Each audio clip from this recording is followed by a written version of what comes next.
What's up mga kapadyak? Alam ko matagal nyo nang hinihintay itong video na to. Pasensya na ako natagalan. Pakita ko sa inyo ngayon yung Trinx M136 na bago. Hindi siya bago pero ayun yung pinakabago ngayon na 2017 version. Ito yung kakabili lang ng pinsan ko last year. Sinamahan na pagbili. M136 siya na uwi kasi wala M500 nung time na yun eh. Pero dahil may budget siya, ginawa niya, in-upgrade niya na sa hydraulic brakes. So pakita ko sa inyo yung paano yung setup niya.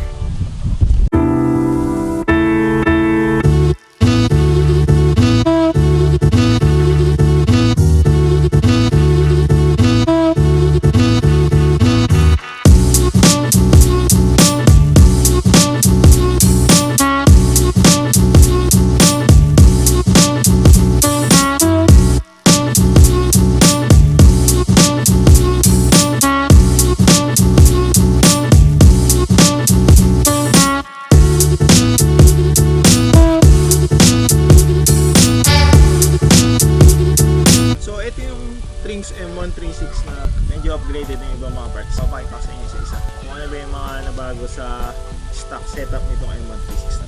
Naka-hydraulic brakes na siya. Kapag magpapalit ka ng hydraulic brakes, kailangan mo rin magpalit ng shifters. Kung mapapansin nyo, yung shifter niya, naka 3x8 na siya. Di ba ang stock ng Trinx M136 7 speed lang? Pero pwede kang gumamit ng 8 speed na shifter kahit naka 7 speed ka pa rin na cogs. Para in case kung mag-upgrade ka sa future, ready na yung shifter mo. Hindi ka na ulit magpapalit ng shifter. Kasi pag magpapalit ka ng hydraulic brakes, papalitan mo kasi yung buong combo shifter. Hindi na combo shifter yung magagamit. Paano daw ba papadaanin yung hydraulic hose ng hydraulic brakes sa frame ng M136? Kasi syempre, itong M136 design siya para sa brakes na mechanical disc brakes dahil sa mga cable stoppers niya dito. Yung ginawa lang dito ay dun pa rin pinadaan pero ginamitan lang ng, makikita niyan, zip tie. Zip tie lang. So nag-work naman siya na okay kahit naka zip tie siya. Sa may fork naman dito, makikita nyo, nakalusot dun yung hose kasi nung bago putulin, inilusot na.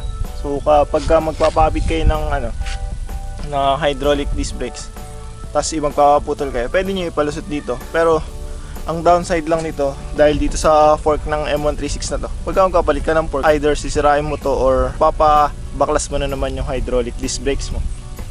O ayun, pinabawasan syempre yung kable nito kasi masyado mahaba yung stock ng kable pag bibili ka ng non-series hydraulic disc brakes. Mga iba man napalitan dito, napalitan na rin yung hubs ng Shimano hubs. So, dito lang sa likod. Bali, cassette type na yung hubs na yan na Shimano. Tapos, nagpalit na rin ng 8-speed na cogs dito. Cassette type din yun. So, yun lang naman. Tapos, yung gulong, naka maxi space na, ano ba size niya? 2.1.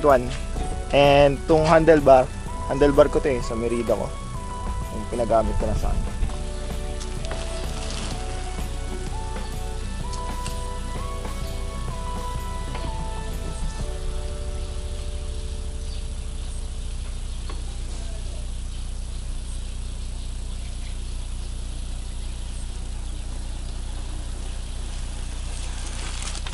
So ayun lang.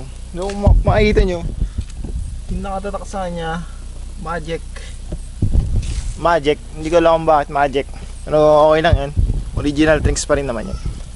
So, wala naman halos pinagkaiba itong 2017 version sa 2016. Kung napanood nyo yung isang video na Trinx M136 2016, eh di alam nyo na yung lockout lang naman ng fork yung naiba sa kanya, tsaka yung kulay.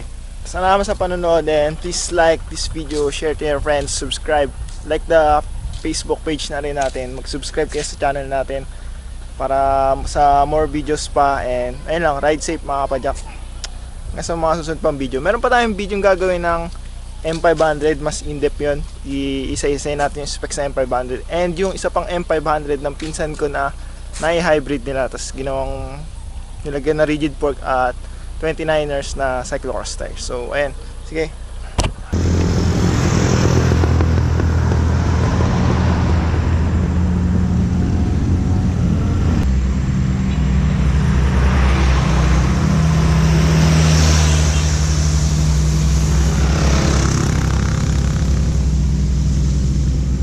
kasi uphill ba?